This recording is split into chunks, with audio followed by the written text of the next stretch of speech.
As soon as you land in the airport, very hospitable. It's conservative, very welcoming. Let's say you go to the hospital, the ladies' waiting area, the men's waiting area. Okay. Go to the bank, there's female-only branches. Do they have people that offer those services for memorizing Quran or learning Arabic? The government offer it for free. So that's not a problem? Not at all. Quran and Arabic, they're promoting it, bro. It's there, they love it. They love the language.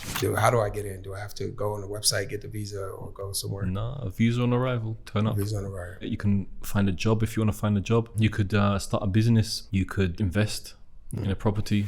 I've known people that have seen from generation to generation in the country. Some people have got the citizenship. They've got a permanent residency thing and a way to get the passport as well. It's not a country that wants to kick you out. It's a very welcoming country. And people saw that when the World Cup came.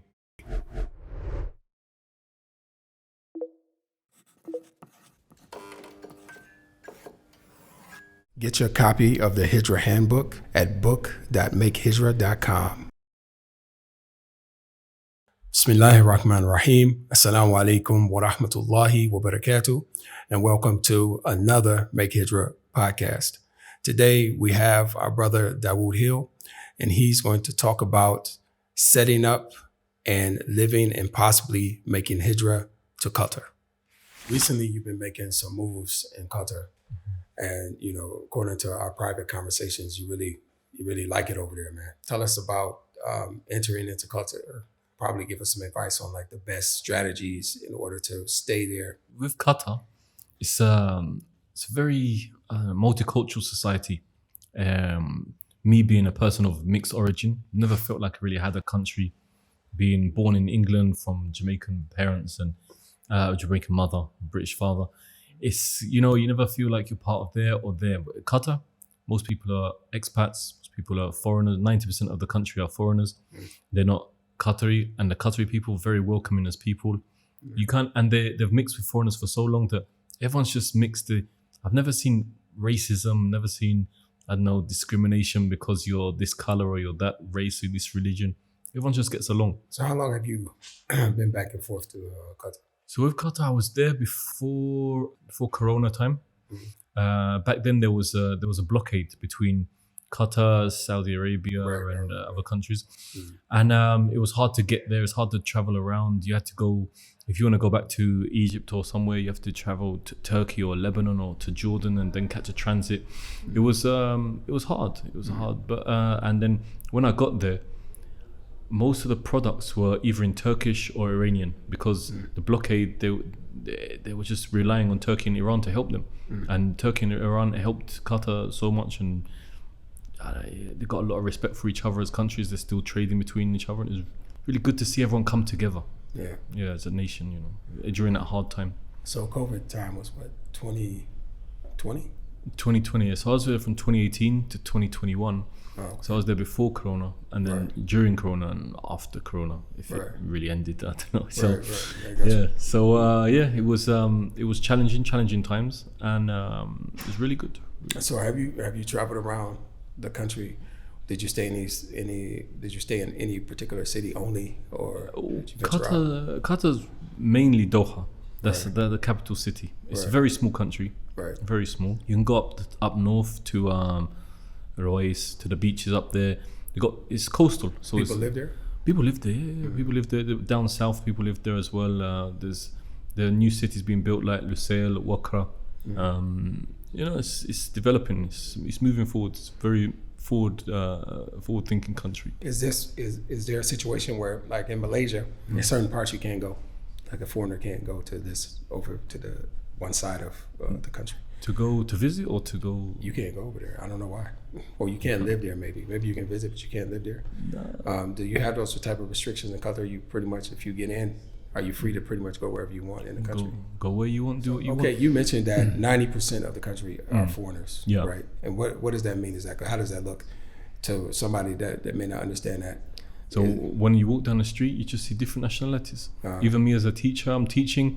Got Colombian students, Brazilian students, I've got Serbian students, I've got Iranian students, I've got people from all over the world, Egyptians, Jordanians. Some of them working in real estate, some of them working in oil and gas, some of them working in, as teachers, working in embassies, the diplomatic missions.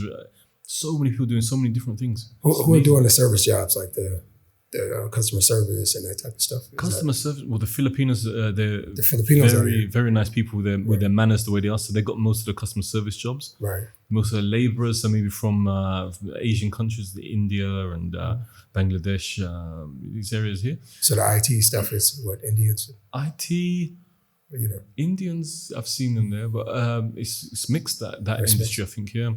The doctors, you see a lot of Egyptian doctors, Jordanian doctors, Arab doctors kind of thing. Yeah. And Indian, Pakistani as well. Right. It's very mixed. So what are the countries doing? The Qataris, they're working in banking, they're working in cybersecurity. A lot of them join the military or the police, but they work in their country as well. It's not like before in other countries where the locals don't do anything. No, they work, especially the women. The women work. They do a very good job at what they're doing as well. And you see them. You see them, yeah. You see men, see women working in. As soon as you land in the airport, you know, they're very welcoming, very hospitable. The men, they're doing the passport control, whatever. The women, they're doing the passport control for the female section. It's conservative, very welcoming at the same time. So that's a good question, because in some countries you'll find that there's some conservatism in most Muslim countries, but you'll find that there's more, like as time goes on, like there's more of a push towards men and women working together and being together and having male friends or female friends and that type of thing. Is Qatar more traditional in that way? Are the women over there and the men over there, is it segregated like that? Or? Yeah, it is. Especially when you go to, like, let's say you go to the hospital, the ladies' waiting area, the men's waiting area. Okay. Go to the bank. There's female-only branches. Okay. There was interesting right there. Yeah, there was in Ramadan this year. There was a mosque, female mosque. Yeah. It had a male imam, obviously, but he was like behind, like there was like a big barrier between them, kind of thing. But I think there was like a glass thing between them. I don't know how it was, but it was I think gold, obviously. But it was they got a lot of respect for the women. They got their own space. An incident that happened to me in 2018 when I first came there, because I'm coming from Egypt. I'm not used to this guy. So I went to the chemist. It's Egyptian. I didn't buy anything. I was just chatting with this Egyptian guy because Egyptians are chemists. They work there. So a lady came, and the guy to buy something. So he told me to go stand at the back, and then at the back of the shop there was another Qatari guy, and the thing that they give the women so much space and so much respect that they don't even stand near them when they're buying stuff from the chemist. That they have their big space in their line and stuff. It was great to see. Like if they're buying something, the line kind of turns into like a big distance. They got their personal space to talk about their whatever. It's a really, really respectful country. The amount of respect I see there, I've never seen any other country in the world. So if a brother's wife wears niqab or black or anything like that, they wouldn't have a problem over there? That's the normal dress, bro. Right, okay. If you're not wearing it, that's a problem. Right, I get you. But it's not like they're against the foreigner for not wearing that. No, they're welcoming. Like some you see women going out with hot pants. You see them going out with miniskirts, whatever. You see them wearing a long dress. In the government buildings, they can't do that, obviously. Right. But in general, people they wear what they want, they do what they want. There's no one discriminating against a woman because she's fully covered, like in some countries. And a woman's just not covered, they don't discriminate. That's where she's from, that's her culture, that's it. So what about the family aspect? Because some people are not used to like going into a restaurant and getting a booth for their family, like a whole family section, maybe a women's section, a men's section. Does that exist there? They've got it, and some places don't. Like you go to a restaurant, they've got tables, and the Qataris, they will eat on a table with their wife and kids, no problem. This doesn't have to be closed off. There are some closed areas as well. You can ask for that. They're like a place that I go to a lot. The Afghan brothers, they have the Afghani grill kind of thing, really nice. Yeah. So they've got like 2 floors. The downstairs bit, they've got like these like these closed off kind of rooms. You sit on the floor with the Arab kind of sitting thing. It's closed. Right. And then upstairs they've got tables and everything. People can eat up there, whatever. Right. Go to Nando's. Nando's got tables. People sit on there, and you can sit away from other people. You got a closed circle area. Right. It's everything's there. It's not as closed and restricted and kind of thing as people think, but it's got that level of respect. So what about family life, like parks, activities, that type? Is it there? They got parks, and loads of parks, free parks. It's coastal area, so there's loads of beaches you can go to. People don't know what you mean by free parks, man. Oh, sorry. Isn't that perfect? No, I mean I know what you mean. In Egypt, you have to pay to go to a park. You know? I know what you're saying. In Egypt, you have to go to pay for a park. To but get into the park, you got to pay something. In like real, I don't want to say normal countries, but in other countries, it's free. In Qatar, it's free. You go to the park, it's free, and it's not a park that's like not managed or dirty or whatever. No, they take care of their parks. Right. Cleanliness, you know. What's in the park? So in the park, they've got the kids stuff, the slides, the swings, the whatever. Because Qatar's because of the World Cup, they're very fitness and health and stuff related. So they got their kind of like sports machines, like outside gym type. thing. Outside kind of gym kind of thing. Right. They've got areas where you can sit, have a coffee. They've got beautiful views of like the Corniche and everything. They've got really nice. Everything's picturesque. You know, it's like you can just take a picture and it's like. It's Instagram friendly, you know. Yeah, it's beautiful. Everything's beautiful. Let's talk about religion. Turkey. There's a mosque everywhere. So can you expect that in Qatar as well, or you need a car to drive to the? No, mosque everywhere. Everywhere there's a mosque. So they have the musallas and stuff like that, or just? They got mosques. They got mosques everywhere. They got small prayer areas in like residential areas that are far away. Like some areas they use the desert still. They live there, caravan areas. They got mosques everywhere. Some beautiful mosques everywhere. It's like Egypt, but maybe more cleaner than massages. You know, I'm trying to be nice. Right, I got you. Man. I got you. So okay, now, okay, that's great. Now, even though now today, man, you can hop online and get a really good teacher for Arabic and Quran and these different things. But what if you just want to go there? Like, can you pull Egyptian from somewhere? Or, I mean, do they have people that offer those services for memorizing Quran or learning Arabic or these type of things? The government offer it for free. They got dawah centers, you could do it for free. The masajid free. You got Qatar charity, you go to do it for free. They got people that do it as well. They come to your house and do it. You pay them money as well.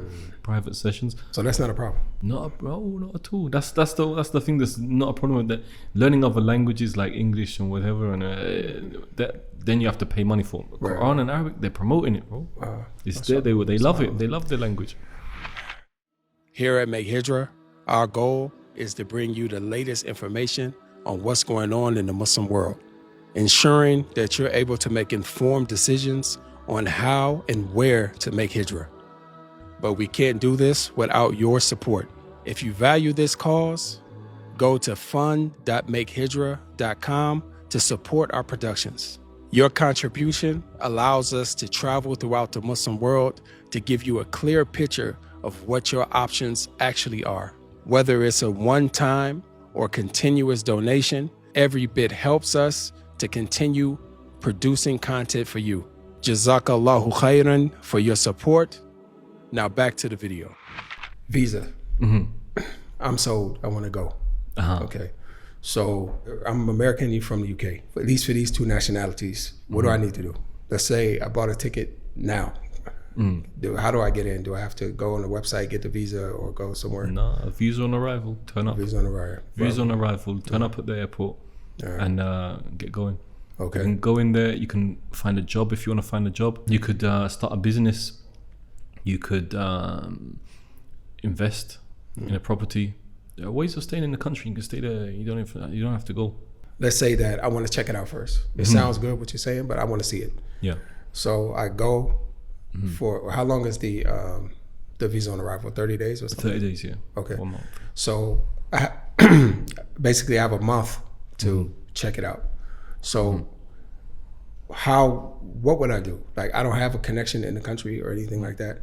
What would you recommend I do when I get in? If I want to go look and see how much apartments cost, or do they have websites or something I can look at? Yeah, you can go on Qatar Living. That's a website where most expats go to find property, renting. There's Mazaid. There's what was the second one? Mazaid, like Mizan kind of thing, like what's it called? Auctioning kind of thing. Okay. There's also Dubizzle, Qatar. There are a few websites you can go and look for properties on. But you can do that from your home country. Like everything's online. They have agents or samsars or something that you deal with? Or you call the owner directly? No, you could mainly it's with companies kind of thing. There's people that they got the kind of like there'll be companies, you go there, rent them. They don't take commission. They'll take commission from the landlord. Some people take commission still, but not many. You can you can get. I mean, I don't pay commission when I rent a flat. You pay a deposit or a backdated check. Has to be a check. Yeah, they do checks over there. So you get a checkbook from the bank and then you write checks for a year. So you have to have a bank account. Yeah, at the beginning you don't really have to. They let you get away with it for like the first 2-3 months or whatever, but they want checks at the end. Okay. It's So easy eventually to set you up. have to get a bank account. It's easy to set up a bank account. Okay, so I'm there 30 days. Maybe I rent a car or something. Yeah. I go to get an Airbnb or a hotel or something like that, and then I start looking at the websites they have for property. And then what happens then? Do I call? I call they have numbers there? Yeah, they're on the website. You can WhatsApp them, call them, and then they'll get back in touch with you. They'll tell you, go to this location, you go there. There's always like some maintenance guy or some, in Egypt they call him Boabs, a handyman guy or whatever. He'll take you up to the flat, show you the flat, you like it, call the lady back or call the man back, then that's it, I want to take it. That's it. Okay. So now we're up to the point of looking for a place, spend a couple of weeks doing that, looking at areas and things like that. What areas do you recommend to look at? The whole of Qatar is beautiful. You could, best to get close to your work, but nothing's far either. So like some people, they say, it's gonna be about 20 kilometers away. Like you don't travel more than 20 kilometers. It's not far, and nothing's far. Right. Everything's close. Like Doha is the capital city. Right. Some people, they go work in the military bases up north or work in the oil and gas rigs like up north kind of thing. So that would be like about 45-minute drive. Everything else is like 10-15 minutes. It's all close. So wherever you live, try and live like close to what you're interested in. Like with me, I do a bit of boxing, so I live close to my boxing gym. That's it. So I don't have to wait in traffic or whatever. But even if I did wait in traffic, it's not real traffic like compared to other countries. Yeah. It's close. And by the way, I'm talking as a single person, not as a married person or someone with a big family. So I get that. I look around for the apartments, find something suitable, and all that can be done on that 30-day visa, or should you try to extend that before you commit to trying to find an apartment in these things? You could actually do all of it while you're in your home country and then just come and everything's all set up and you just go and see things. If you want to go there, you could do everything in a couple of days, find your flat and get settled. Okay, so now let's talk about, I'm here now, I have an apartment, and then we'll get into the cost of apartments, because that's something that most people say is the most expensive thing there. Yeah. So as a matter of fact, since we own apartments, let's talk about from a studio apartment to something like a villa, price range. So what are we looking at? If let's say I'm a single, I just want a studio. Studios you're looking at, it depends on the quality, depends if it's furnished or not furnished, depends on many things, but starting from maybe 2,000 Riyal kind of thing, you can get a studio that's livable. I mean, you can go lower than that if you want. Right. But 2,000 is kind of like, I think that's livable. So that's around $500, a little over $500. Something like that, yeah. And then it's going up to like 1,000. No, going up to like 4,000 for something really nice, like a 1-bedroom in a nice area, fully furnished, or whatever. 4,000 Riyal. 4,000. A little over $1,000. Yeah. Okay. Yeah. Then for better quality in like the foreigner areas, kind of thing, like the Pearl or areas like this, maybe you're looking at 7,000. Like there's areas called West Bay, Daphna. They got big skyscrapers. You want to live in a skyscraper with an amazing view of glass windows everywhere. About 7,000. There are areas outside of Doha that have got villas, right? Like Wakra and places like that. So this is like a neighborhood or something like that. It's like a neighborhood, coastal neighborhood, away from Doha by probably about 10-minute drive from Doha, not far. Right. And you can get like you can get a 7,000 4-bedroom villa over there. But if you want a 4-bedroom, 5-bedroom villa inside of Doha, you're probably looking at about 10,000. Now let's move on to the visa. So what are the visa options that you know of in order to stay long term? So you got after the 30-day. So you got a work visa. Mainly, most people they're coming for work. So they got a work visa come through. Is there a lot of work available? Lots of work, yeah. In different areas, different fields. Obviously, it's a small country, so it's not going to be as many job opportunities as other countries. But for the amount of, the size of the country, it's got quite a lot of job opportunities. Okay. So that's one option, to find a job? Yeah, find a job, then they'll go through the process with you. Like when you got to come in, you got to have a blood test and the chest x-ray. Then after that, you pass that, you go with your fingerprints and your eye scan. And after you get the residency permit, that's it. Okay. And after that, residency permit's renewed every year online. It's not a problem. Right. So should a person worry, like, if they get fired or if the contract runs out and they don't want to hire them again or whatever? Should they be worried about? It's always a worry in anywhere in the world, but you get 3 months. I think it's 3 months, 60 days or 90 days grace period before, if your Iqama ends or your residency ends, and you can find another job. You get transfer of sponsorship. The kafil system's finished. You don't have to ask anyone if you want to leave the country. You don't have to do all of these stuff. Somebody hold your passport or something like that. Yeah, no one's holding your passport. No one's doing any of that stuff here. Like that was a long time ago in like Saudi Arabia places, but here in Qatar they don't do that. They've abolished the whole kafil system really for in like 90% of its essence.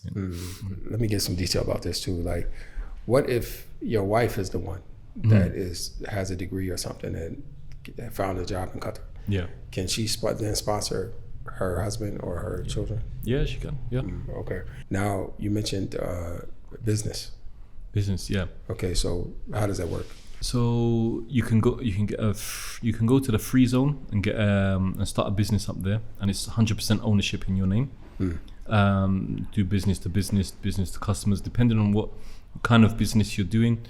You have to spend a certain amount of money for it, the tax of it or whatever. There's also the one where you're under a sponsorship, so the business will be 49% in your name, 51% in a Qatari's name. Right.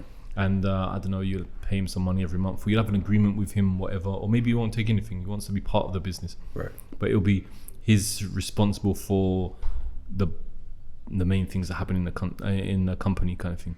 Right. That doesn't mean it's financially taking everything. It's just his name is the person that they go to if there's a big problem. Right. And how difficult is it to find a Qatari partner?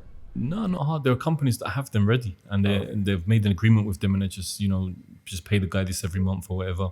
Right. Or you meet them. A lot of people have come to me saying, "I like how you teach. You're a good teacher. Let's open a business together, and I'll be the sponsor of it or whatever."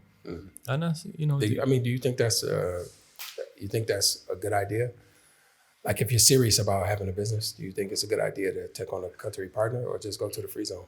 It depends. Like, for me as a teacher, it's not a problem for me, because if you fall out with the guy, what he can't take. I'm not a factory where he can take my machines. He can take my brain. Right. I'm a teacher. All my knowledge is here, and so you can't really take my brain from me. Right. And then if you want to close it down. I'll go find another guy to set up with me. Right. But some people, they'll invest a lot into something. They have a fallout, and then it kind of taken from them. It depends on the person. If he's a good person, they'll divide it up and end it. If he's a bad person, get out of the country. Yeah, that seems like a not high risk, but it seems risky. It's risky as opposed to owning something flat out. But I'm sure there's some benefits to both. It's everything is written in a contract as well to protect both parties as well. It's not. You don't really hear many stories. I haven't heard any stories of it ending badly. Right.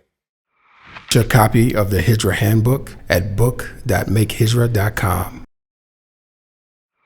What about the system of the country in terms of the legal system,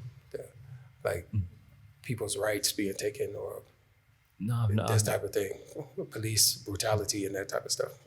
Never. When I see a police officer, I feel relaxed. I know that there's security in the country. Right. You feel relaxed. There's a system in the country. Everything just runs smoothly. Yeah. You know, everything's organized. You know, you're never in fear. Like people leave their engines running on their car, and they just leave it running in this. No, I'm not talking about a Nissan Micra. I'm talking about this guy will leave a Land Cruiser, Toyota one, just running, and he don't care. There's no theft.